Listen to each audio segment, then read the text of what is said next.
చూడని ఇంత హాయిని మరిచిపోదు మనసు. ఒదిగి ఉండి నీ వాకిటిలో బదులు కోరి నే నిలుచున్నా.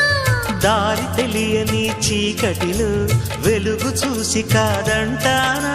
ఊరించి ఇది ఏ మాసం? ప్రేమించే ప్రతి గుండెను అందెల సందడి చేసే హేమంతం ఇది.